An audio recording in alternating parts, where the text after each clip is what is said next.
मौजूद है। यूपी में हिंसा फैलाने वालों की खैर नहीं। सीएम योगी आदित्यनाथ सख्त तेवर अपनाते हुए निर्देश दिया है पुलिस को कि जितने भी दंगाई हैं, उपद्रवी हैं, उनके खिलाफ कार्रवाई हो। और UP STF chief Amitabh Yash खुद सड़क पर उतरे। बहराइच में हाथ में पिस्टल लेकर संभाला है मोर्चा। वो तस्वीर भी हम आपको दिखाएंगे जब वो हाथ में पिस्टल लेकर जो यूपी एसटीएफ चीफ हैं अमिताभ यश, वो खुद सड़कों पर उतरे थे कुछ देर पहले। संजय, जो तस्वीर हमने दिखाई भी थी और अभी हम देख रहे हैं तमाम जो फोर्स हैं वो सड़कों पर तैनात हैं, लेकिन क्या ये इतनी बड़ी घटना होने का इंतजार किया जा रहा था? क्योंकि कल से लेकर आज तक हालात बेकाबू ही होते गए। अब देखिए, पुलिस को भी शायद इतने बड़े बवाल की शायद बिल्कुल भी आशंका नहीं थी, क्योंकि वजह यह है कि ये महसी इलाके में अभी तक इतना बड़ा बवाल कभी नहीं हुआ, किसी बात को लेकर के नहीं हुआ। यही वजह था कि पुलिस को शायद ये उम्मीद थी कि एहतियातन यहाँ पुलिस फोर्स तैनात रहेगा और जो विसर्जन का कार्य है वो सुचारू रूप से हो जाएगा। लेकिन जिस तरीके से ये कहीं न कहीं एक तरीके से ये भी कहा जा सकता है कि सुनियोजित तरीके से इस पूरी घटना को अंजाम दिया गया है। आप तमाम सोशल मीडिया पे वायरल हो रही तस्वीरों को अगर आप ध्यान से देखेंगे तो निश्चित तौर पे समझ में आएगा कि जिस तरीके से एक विशेष समुदाय के घर के ऊपर चढ़ करके उसके बाद से झंडे को बदला जा रहा है, उसके बाद से फिर सीधे प्रतिमा विसर्जन के दौरान पथराव होता है, उसके बाद मूर्ति खंडित होती है, लोग बवाल करते हैं, हंगामा करते हैं, धरना प्रदर्शन करते हैं, आरोपी की गिरफ्तारी की मांग करते हैं, उसी बीच में गोली चलती है और एक युवक की मौत होती है। यानी कई तरह के इसके कई एंगल इसके देखे जा रहे हैं। ग्राउंड जीरो से अगर इसको देखा जाए सही तरीके से, लोगों से अगर बात की जाए तो कई तरह के इसमें सवाल निकल करके सामने आ रहे हैं। लेकिन फिलहाल सिर्फ एक सवाल इतना है कि मौके पर शांति व्यवस्था किस तरीके से व्यवस्थित की जाए, किस तरीके से लोगों के मन से ये डर हटाया जाए, किस तरीके से यहाँ पे जो आगजनी हो रही है उसको रोका जाए। सिर्फ पुलिस और प्रशासन इसमें लगा हुआ है।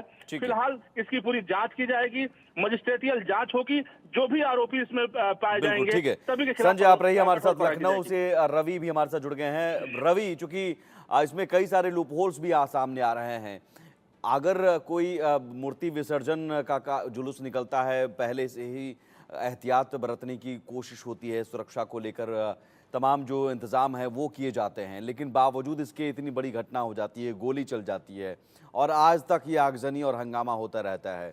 कहीं ना कहीं लापरवाही हुई है यूपी में। अब सवाल है कि बहराइच में तो अब शांति व्यवस्था बनाने की कोशिश हो रही है, क्या किसी तरह की जांच या कार्रवाई को लेकर भी लखनऊ से निर्देश दिया जा रहा है? हाँ, देखिए, उत्तर प्रदेश की अगर बहराइच की बात करें या उत्तर प्रदेश के अन्य जिलों में जो घटनाएं हुई है, लेकिन अगर बहराइच में जिस तरीके की तस्वीरें निकल कर आई वो बहुत भयावह है। जिस तरीके से ये पूरा माहौल बिगड़ा, जिस तरीके से हालात है वो बेकाबू हो गए। हालांकि इसका जो संज्ञान है उत्तर प्रदेश के मुख्यमंत्री योगी आदित्यनाथ ने फौरन ही लिया था, जिसके बाद फिर डीजीपी मुख्यालय ने भी इस पूरे मामले का संज्ञान लिया और निश्चित तौर पर उसको लेकर जिस तरीके से पहले गोरखपुर जो उनके डीजी हैं उनको मौके पर जाने के लिए बोला गया। उसके अलावा जो आईजी रेंज है देवी पाटन है वो मौके पर पहुंचे। उसके बाद फिर आज चाहे सेक्रेटरी होम की बात करें, उसके अलावा अगर हम बात करें तो जिस तरीके से ADG law and order Amitabh Yash खुद सड़क पे उतरे थे और जिस तरीके से उन्होंने जो भी माहौल बिगाड़ने लोग हैं उनको किस उपद्रवी है उनको वहां डालने के लिए जिस तरीके से लगातार वो नजर आए, तो निश्चित तौर पर ये साफ करता है कि मुख्यमंत्री योगी आदित्यनाथ ने साफ निर्देश दिए हैं कि जो भी माहौल बिगाड़ने की कोशिश करता है उसके ऊपर सख्त कठोरतम कार्रवाई की जाए। हालांकि पूरे मामले की रिपोर्ट भी मुख्यमंत्री योगी आदित्यनाथ ने मांगी है। निश्चित तौर पर इसकी रिपोर्ट के आधार पर ही बाकी चीज तय हुई, किस तरीके से माहौल बिगड़ा है, किस तरीके से पूरे हालात हैं वो बेकाबू हुए। हालांकि जहां पर अतिरिक्त पुलिस फोर्स की भी मांग की जाए, उसके अलावा करीब 6 ऐसी गाड़ियां हैं वो भी तैनात कर दी गई, यानी कि करीब 6 अतिरिक्त पुलिस पीएससी के जो बल है वो भी यहाँ पर तैनात किए जा रहे हैं आसपास के इलाकों में, ताकि शांति व्यवस्था है बनी। फोर्स को अलर्ट रहने के लिए कह दिया गया है। हालांकि डीजीपी मुख्यालय लगातार पे निगरानी कर रहा है। प्रशांत कुमार जो कि उत्तर प्रदेश के डीजीपी हैं वो खुद इस पर नजर बना के रख रहे हैं ताकि जो शांति व्यवस्था किसी के जल्द से जल्द कायम हो। हालांकि इंटरनेट की सेवाएं जरूर बंद कर दी गई है। उसके अलावा सोशल मीडिया पर नजर रखी जा रही किसी प्रकार की बात कुछ न होने पर, और माहौल बिगाड़ने की कोई भी कोशिश करता है तो ऐसे में हालात जो भी बिगड़ चुके हैं उनको किस तरीके काबू लाया जाए, इसको लेकर लगातार कोशिशें वो की जा रही है। चलिए, आप रहिए हमारे साथ। रवि और संजय मिश्रा भी हमारे साथ जुड़े हुए हैं बहराइच से फोन पर और वहां के हालात के बारे में लगातार जानकारी दे रहे हैं, अपडेट दे रहे हैं।